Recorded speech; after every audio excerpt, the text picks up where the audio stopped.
To Spieckerman Media President Lee Spieckerman on if the congressman is right to be so concerned. What do you think, Lee?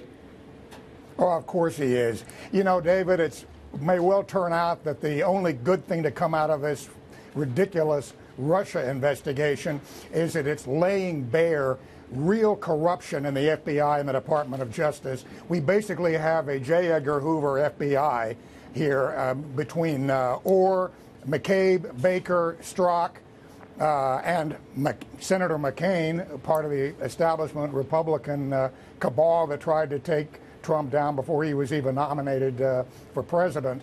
So we have a huge problem here. I agree with the congressman. They heard the testimony and they were alarmed. And I keep hearing people say, well, gee, you know, Strzok had a right to his political views. Everybody has a right this went to political beyond that. views. Yeah, well, first we need to use the military standard, which is, yes, you can vote. Of course, every American's entitled to an opinion, but you have to operate in a nonpartisan manner when it comes to performance of your government duties. That's right. No, if he was using he was using the offices of his position at the FBI in order to thwart an election, the popular election, then that is absolutely verboten. But, Mary, what I'm wondering is how much appetite. The Americans saw so much BS, frankly, in the Russia in terms of fake news stories that came out, in terms of investigations that went nowhere. There was no evidence. There still has been no evidence of collusion, despite so many thousands of man-hours focused on it. Does the American public have the appetite to follow this thing now on the Trump dossier? Well, I think that there's a lot of white noise and people are just not hearing it. There's going back and forth. I think the big thing, the next big shoe to drop is going to be whether or not Jim Jordan and the Republicans in the House can get a hold of the FISA application. That was the application that the FBI used to ask for the surveillance on Paul Manafort and other Trump associates. And of course, the president himself could release that, correct? The president has the power to release the information that led to that FISA warrant. I think Trump is going to have to get involved. But going back to whether the base is listening, I mean, I think you need some big event that is going to be material evidence to show people, because the real Trump diehards, yes, they're listening. But the broader population, I think, like I say, it's just white noise to them at some point because it's been going on for so long, and it comes off as he said, she said. Whereas if you get that FISA application, I think that's going to clarify a lot. Jason, what is clear now is that there was a group of people, as Lee was saying, Peter Strzok, Andy McCabe, the others, who were focused on this dossier, this Trump dossier. A lot of largely discredited information in it, but they saw it as a bombshell, and they were pushing it to everybody who hated Trump, not only Democrats, but as we saw to McCain. We know there's been bad blood between John McCain and Donald Trump since before the election, when, of course, Donald Trump said some things about McCain that McCain didn't like. So they were just feeding this stuff to people who hated Trump to try to get them on the warpath. It's astonishing to me. And what I call this is Clinton cancer. It metastasized into the FBI and the DOJ before Trump took office. And now you have the Mueller investigation.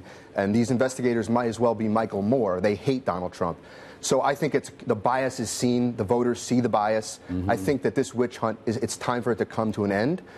We do see evidence of collusion. We see evidence that Hillary Clinton's campaign and the DNC funded a fake dossier, Trump dossier, that Obama took and used for a FISA warrant to then wiretap and surveil the Trump team. But it was more than that, Lee. I think back to that insurance comment that Peter Strzok made. If the president does get elected, despite all of our knowledge that he won't, we've got this insurance policy. And apparently the Trump dossier was it. And again, it was like a drug dealer dealing heroin to a drug addict. I mean, these people were eating it up. Everybody who hated Trump was eating up every page of that dossier, no matter how much BS was in it.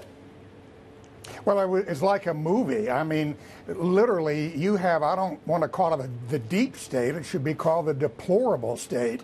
And it's a deplorable state of affairs when you have people in our government manipulating elections. Again, that was J. Edgar Hoover style of intelligence, if you want to call it that. Another thing that needs to be made a lot more apparent and disseminated more widely is that getting a FISA warrant, that is getting a authorization from the special FISA court to wiretap or surveil, 99% of those requests are approved. Right. 99%. Right. So adding that dossier, that was just icing on the cake. They were going to get the surveillance. They needed a patina, some kind of pretense, and they walked in with that. It was very nicely annotated and had dividers and nicely printed. And the judge looked at that and, oh, okay, Russia. You know, it makes no sense that President Obama, having been warned repeatedly about Russian interference in the election, did nothing about it until the election was over, right. Let that go, imposed no major sanctions during the campaign. It wasn't until after the election. That makes no sense. And what we have got to have is two things. One, get rid of Mueller. Based on all of this corruption, you know, they say if you see one cockroach, there are 1,000 in the wall. You know, the McCabe and Strzok and Baker, that's just the three we know about. No telling how deeply this corruption goes. I don't know, but the question about Mueller, by the way, and we've got to wrap now, but the question about Mueller is if you believe that he should be gotten rid of, how? I mean, because President Trump clearly doesn't want to do it. He said we need a new AG anyway, because frankly, Sessions is not doing the job. We need a new AG. He or she needs to bring in. It is clearly a mess. There's no question. A new head of, and it also shows the awesome and scary power of an agency. I mean, the FBI is consisted of thousands of wonderful agents, but again, occasionally, every decade or so, there seems to need to be a house cleaning at the top, and this seems to be one of those moments. Lee Spieckerman, good to see you, sir. Right now. Thank you very much.